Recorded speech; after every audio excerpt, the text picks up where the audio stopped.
Malam hari ini tidak pantas kalau saya dibilang tausiah, karena tuan rumahnya ilmunya lebih tinggi dari saya. Jadi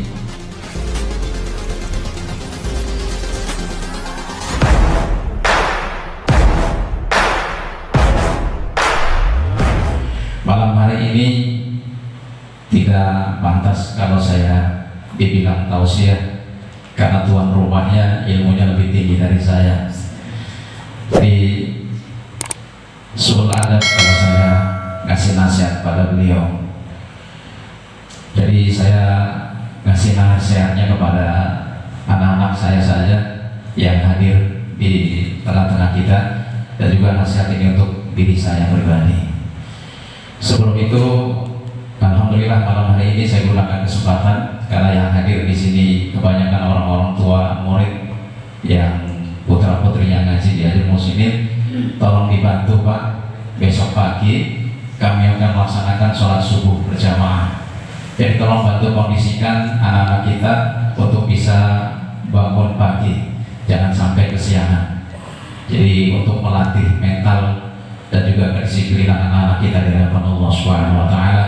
Mudah-mudahan jerih payah kita selaku orang tua insya Allah akan mendapatkan balasan kebaikan yang banyak dari Allah Subhanahu wa Ta'ala. Amin. Bapak para hadirin sekalian, malam hari ini kita diminta hadir bermuajah, bersilaturahim, duduk bersama di sini dalam rangka ikut sama-sama bersyukur kepada Allah Subhanahu wa Ta'ala, dan juga memberikan doa restunya karena Sohibul Bait Pak Selamat Urip diberikan karunia oleh Allah Subhanahu wa Ta'ala begitu banyak. Jadi benar kata Allah, kalau kita ngitung nikmat itu nggak akan bisa dihitung, dan Pak Selamat Urip mendapatkan nikmat yang begitu banyak, sehingga malam hari ini beliau mengajak kita bersyukur kepada Allah Subhanahu wa Ta'ala. Mudah-mudahan ungkapan rasa syukur beliau diterima oleh Allah Subhanahu wa Ta'ala, dan sesuai dengan janji Allah Subhanahu wa Ta'ala, la in syakartum la azidannakum wa la in kafartum inna adzabi lasyadid. Siapa yang bersyukur nanti akan aku tambah nikmatnya. Mudah-mudahan kalau malam hari ini beliau mensyukuri tempat ini, mudah-mudahan ke depan ditambah lagi oleh Allah Subhanahu wa Ta'ala, dan mudah-mudahan tempat-tempat yang beliau bangun ini bukan hanya bermanfaat bagi beliau dan keluarga, tapi juga bermanfaat bagi masyarakat sekitarnya. Amin ya rabbal alamin. Saya sedikit memberikan nasihat pada anak-anak saya bahwa dalam rangka bersyukur itu ada adab. Jadi ada tamu ya. Jadi ada adab kita bersyukur kepada Allah Subhanahu wa Ta'ala. Apa adabnya? Jadi adab yang pertama, kalau kita menerima nikmat dari Allah Subhanahu wa Ta'ala itu, maka ucapkanlah kalimat alhamdulillahi rabbil alamin. Jadi itu adab pertama. Adab pertama kita bersyukur kepada Allah, mengucap kalimat alhamdulillahi rabbil alamin. Kalau Pak Syaroni dikasih sesuatu oleh manusia, pasti bersyukur kepada manusia, terima kasih. Kita yang hadir di sini kalau diberikan sesuatu oleh orang lain dan sesuatu itu bermanfaat, berharga buat kita, maka kita mengucapkan terima kasih. Apalagi kalau yang memberikan ini Allah Subhanahu wa Ta'ala, maka kita siogianya, ya bahkan wajib untuk bersyukur kepada Allah. Maka para ulama ya mengambil kesepakatan dalam hal mensyukuri nikmat Allah berupa rumah, dan rumah itu akan ditempati. Jumhurul ulama mengatakan sunnah untuk mengadakan acara seperti ini. Bahkan ulama dari kalangan mazhab Syafi'i ya sebagian mengatakan wajib. Jadi tidak ada sedikit pun dari para ulama atau sebagian ulama yang mengesampingkan kesunahan daripada acara walimatul wakirah atau walimatul pinang. yang pertama tadi itu adalah membaca Alhamdulillahirabbil alamin, dan itu masuk kepada syukur yang biasa Pak, syukur masyarakat umum. Jadi kalau Bapak dapat duit, dapat rezeki, ucap alhamdulillah itu biasa. Ya, maka disebut sebagai ru'yatun ni'am. Bapak bersyukur hanya melihat kepada nikmat, belum melihat kepada yang memberi. Nah, kalau kita masih masuk kepada ru'yatun ni'am, nikmat yang kita terima itu belum tentu bisa mendekatkan kita kepada Allah, belum tentu bisa untuk kita keluarkan sedekahnya. Karena apa? Kita bersyukur masih melihat nikmatnya.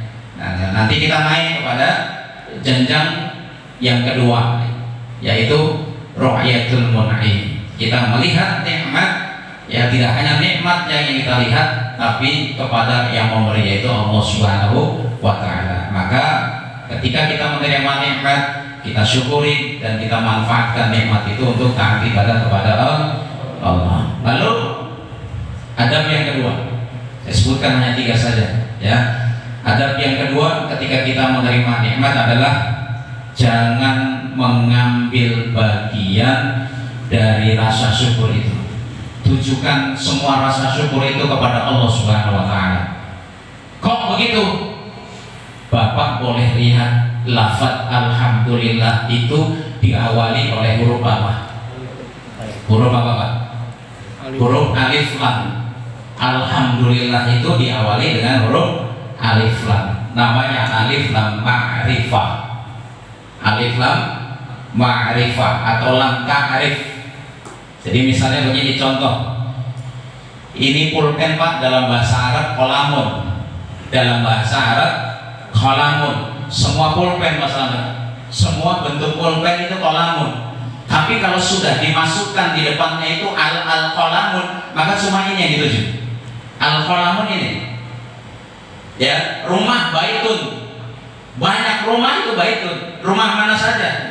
Tapi kalau sudah masuk al di depannya al-baitun, hanya rumah ini saja. Ya. Sayyaratun itu mobil. Mobil siapa saja banyak.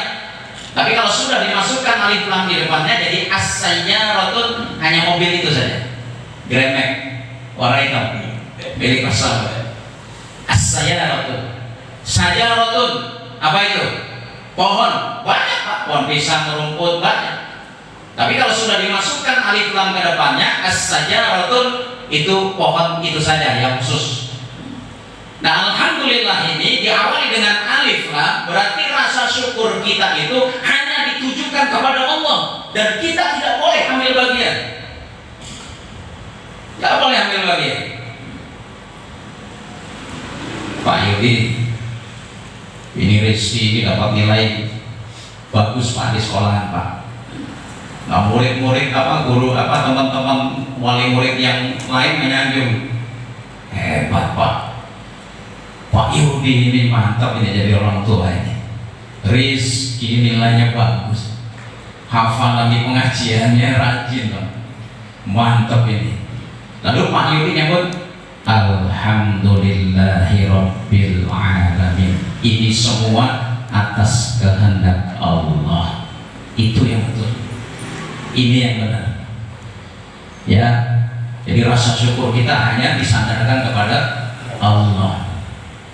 Pak Yusuf ya bilang tuh sekarang soleh, ahli ibadah. Pak Yusuf jawab alhamdulillahirabbil alamin. Ini semua atas kehendak Allah. Tapi malam-malam saya nggak berhenti berdoa Pak, sujud saya kepada Allah. Jadi Bapak kalau anaknya mau seperti bilang harus seperti itu. Nah ini salah. Karena sudah melibatkan diri kepada rasa syukur kepada Allah. Jadi kalau sudah bersyukur kepada Allah, jangan libatkan diri kita ke dalamnya. Demikian pula kalau kita ada yang sakit. Ada yang sakit di antara kita. Pak Bin, gimana kabarnya Pak? Alhamdulillah sehat. Tapi ini kalau ada tapinya bahaya Pak. Jadi bisa mengurangi rasa syukur kita. Jadi kalau sudah bersyukur kepada Allah aja, Bapak mau banting tulang, Bapak banting tulang, banting kepala sekalian, ya, atau banting kaki, atau dibanting semuanya, ya untuk apa namanya, supaya tujuannya tercapai. Kalau Allah nggak berkehendak, nggak bisa, nol Pak. Jadi semua itu harus kehendak Allah Subhanahu Wa Taala. Ya, maka rasa syukur kita itu sebagai adab kita kepada Allah, jangan pernah ikut campur di dalam mengungkapkan rasa syukur kepada Allah. Serahkan semuanya, ini atas kehendak Allah. Saya masih apa? Saya bukan siapa-siapa. Pak Selamat, ya rumahnya banyak, bukan beliau. Ya, beliau diberikan karunia dari Allah. Pak Selamat masih apa? Kalau nggak atas kehendak Allah, nggak bisa apa-apa. Itu rasa syukur yang sebenarnya. Nah, maka saya minta pada para santri sekalian, ayo, kalau kita bersyukur jangan pernah ada syarat-syarat lain atau ada embel-embel lain, kecuali semuanya kita serahkan kepada Allah. Alhamdulillah, ini semua atas kehendak Allah Subhanahu Wa Ta'ala. Itu ya, jadi alhamdulillah itu diawali dengan alif lam ma'rifah atau lam ta'rif. Maknanya apa? Maknanya adalah sesuatu yang dikhususkan hanya kepada Allah Subhanahu Wa Ta'ala. Terakhir, pesan saya kepada para santri, adab kita bersyukur kepada Allah Subhanahu Wa Ta'ala adalah setelah mengucap kalimat alhamdulillah, lalu jangan melibatkan diri kita kepada rasa syukur itu, sandarkan semua rasa syukur kita kepada Allah. Maka yang ketiga, ini jalan yang lurus Pak, yang ketiga ini jalan yang lurus. Apa syarat yang ketiga? Adab yang ketiga. Adab yang ketiga dalam bersyukur adalah mempergunakan nikmat itu untuk taat ibadah kepada Allah. Ini jalan yang lurus. Kebanyakan di antara kita kalau terima rezeki lupa. Saking bahagianya, ya, kita manfaatkan untuk kepentingan lain. Beli mobil bukan untuk tujuan ke masjid, bukan untuk tujuan ke majlis ta'lim, bukan tujuan untuk bantu orang, hanya untuk senang-senang saja. Nah, ini hati-hati. Jadi apapun nikmat yang kita terima bentuknya, ya, maka diminta oleh Allah, pergunakan nikmat itu untuk dekat, semakin dekat kepada yang kasih nikmat. Banyaklah rezeki yang kita terima ini, nggak akan bisa kita hitung. Maka mudah-mudahan Allah Subhanahu Wa Ta'ala senantiasa mengingatkan kita, memberikan kekuatan lahir batin kepada kita untuk senantiasa ingat bahwa semua yang kita miliki ini adalah punya Allah Subhanahu Wa Ta'ala.